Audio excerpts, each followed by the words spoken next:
Hello, my name is Richard Procida. This is the screening of the movie The Red Pill, a feminist journey into the men's rights movement.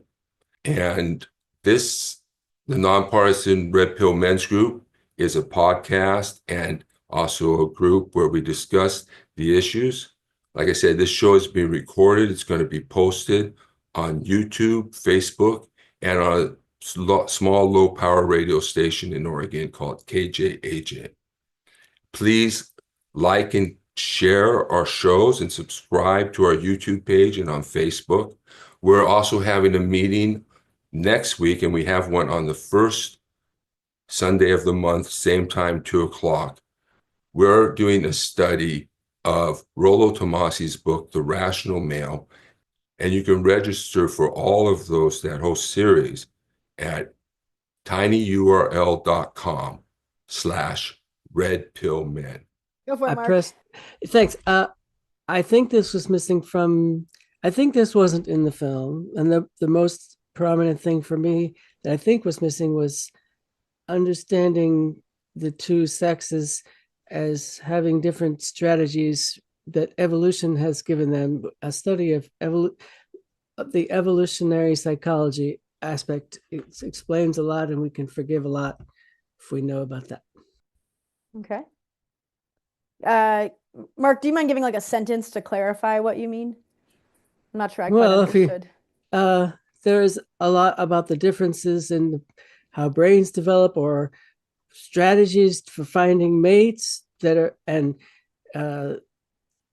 different between men and women because of millions of years that those strategies were the better ones for a woman and for a man, and that's why their actual evolutionary produced differences in the brains and the thinking of men and women. So understanding that that's true, we're animals, evolved, evolutionary psychology. Yeah, so it makes us able to forgive a lot.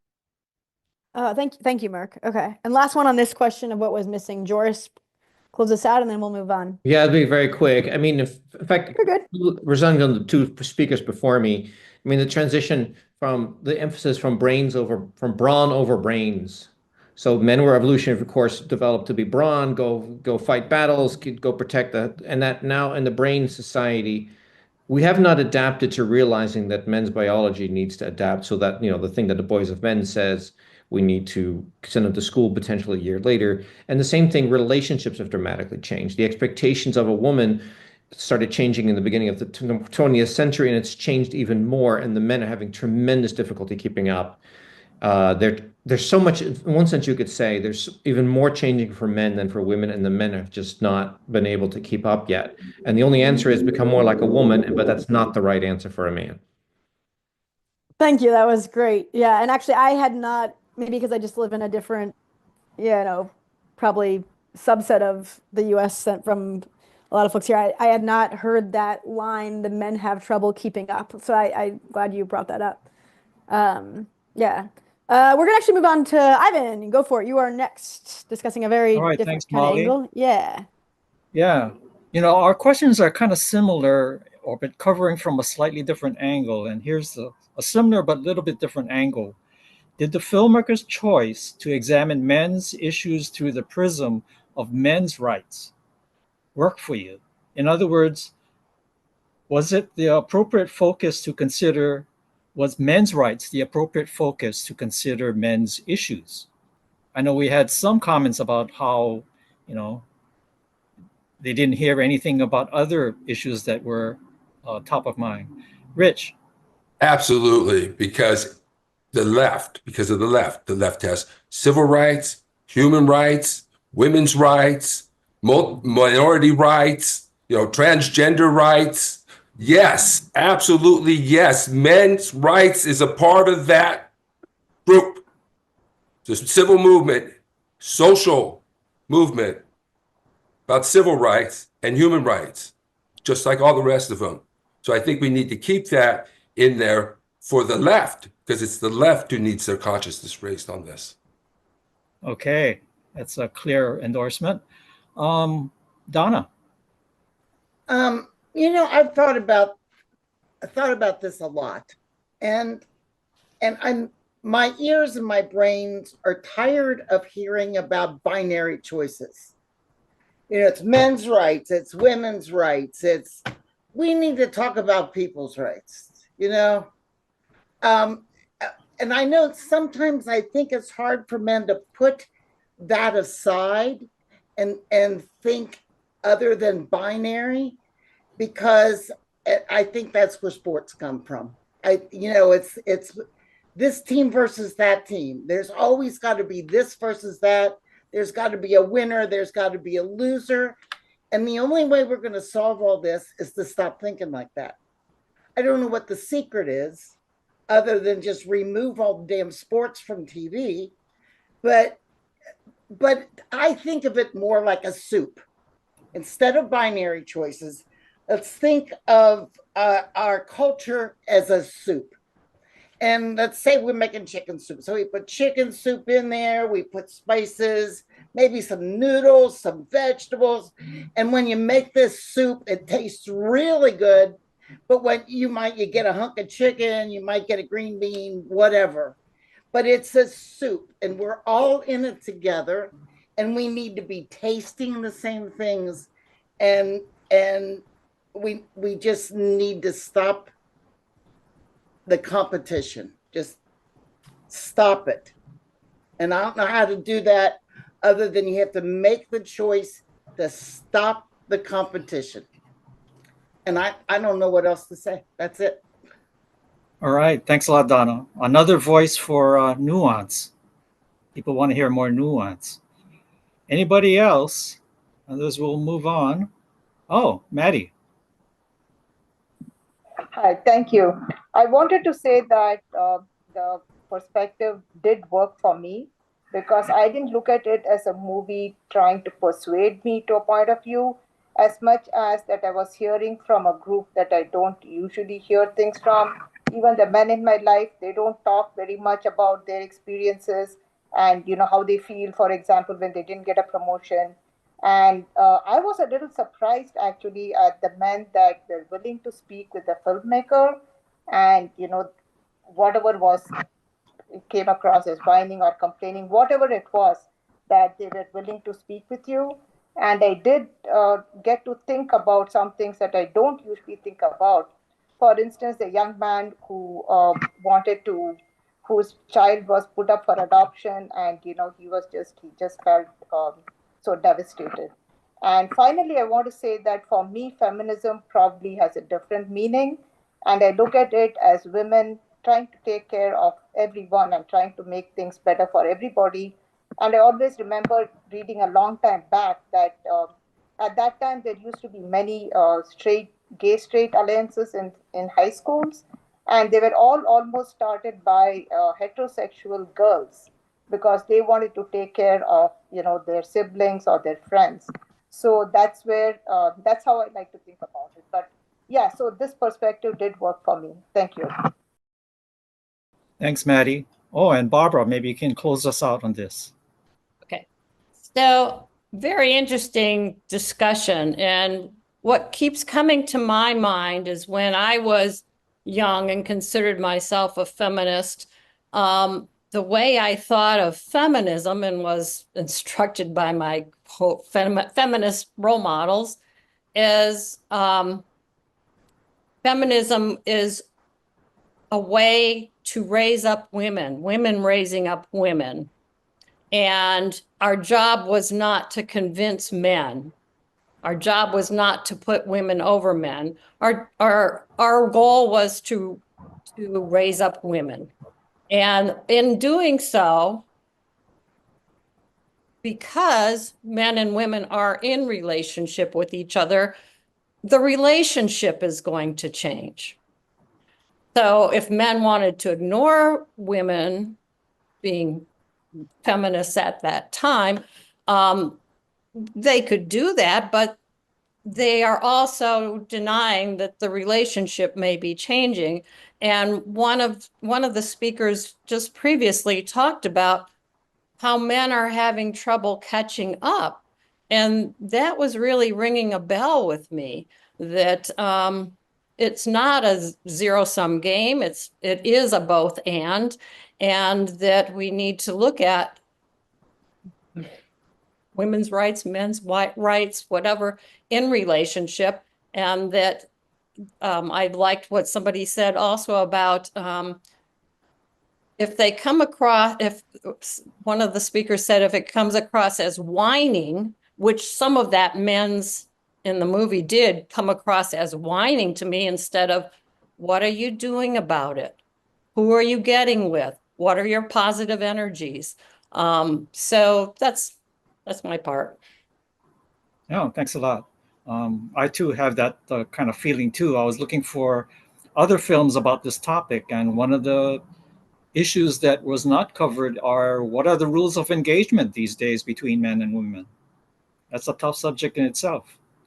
We'll move on to Donna. Okay, thank you, Ivan.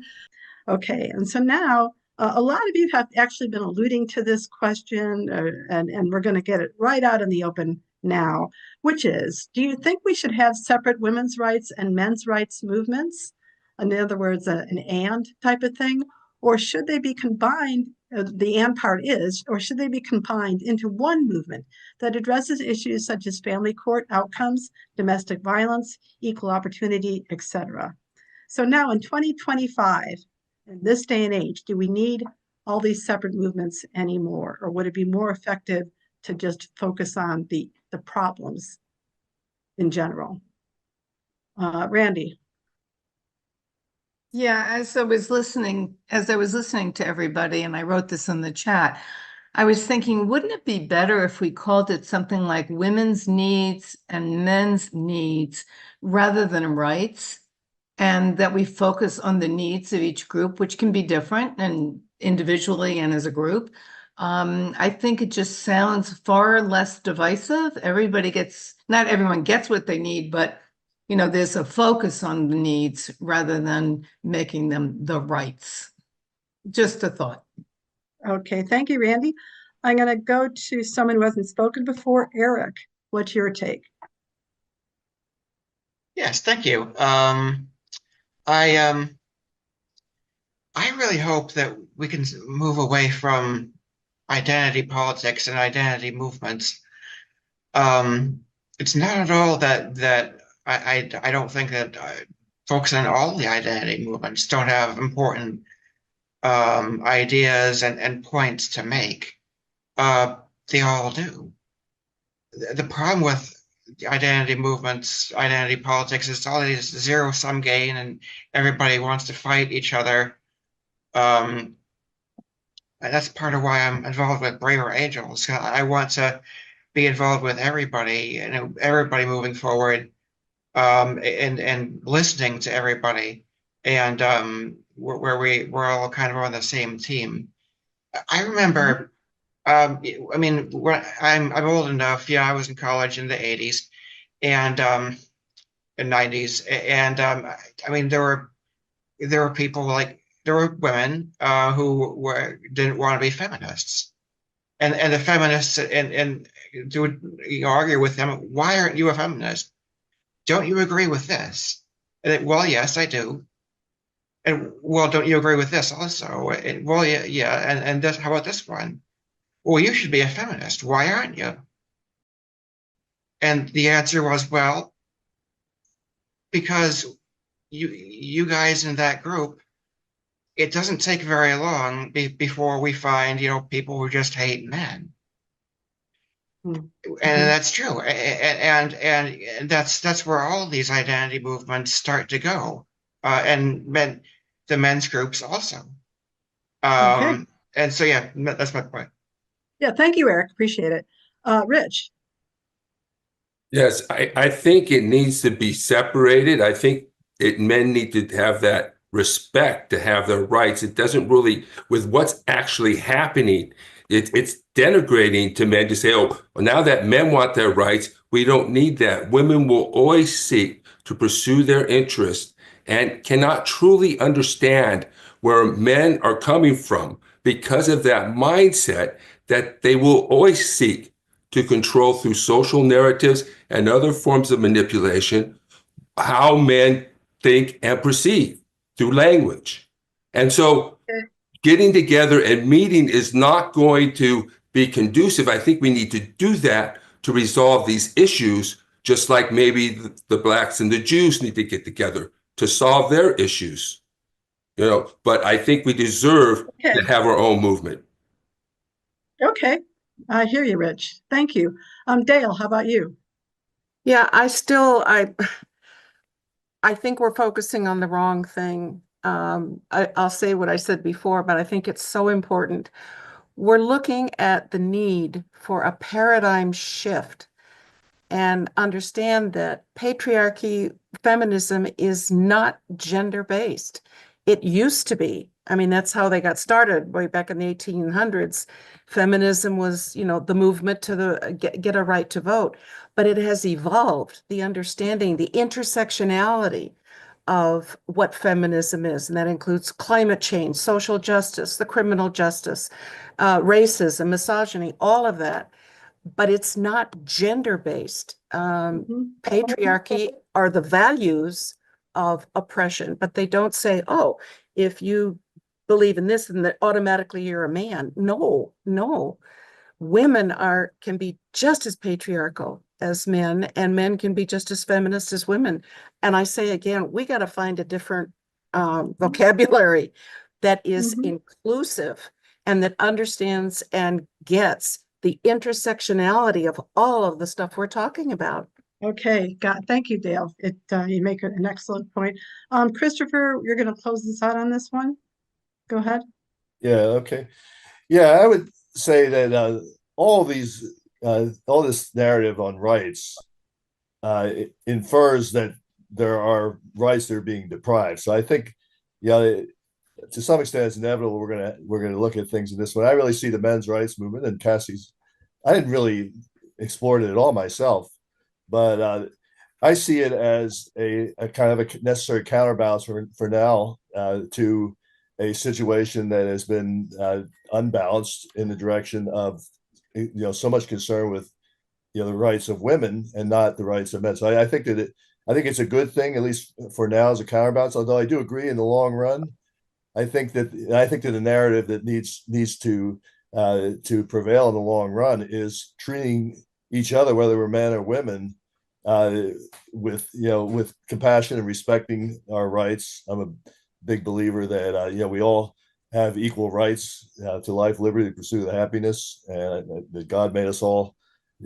gave us all the same rights, no matter whether we're men or women. And even I want to mention with Cassie, one of the things I appreciate she brought up was the oppressor versus oppressed narrative. I think that's so important. It's one area where it could certainly be developed a lot more. And I think it's always divisive when your narrative is that one side is inherently oppressor and the other is oppressed. And I think insofar as that's the narrative, that's not healthy. And I think we recognize, I'm a biblical Christian, so I believe that we're all equally sinners, and we oppress and are oppressed in many ways in our lives for many different reasons. But we're all got equally it. Got you, capable of that. Christopher. I got you. Okay, and now I'm going to hand it over to Molly. Okay. Yeah, this is actually just building on the last question. So I'll see if there are answers, and if there aren't enough, we'll move on.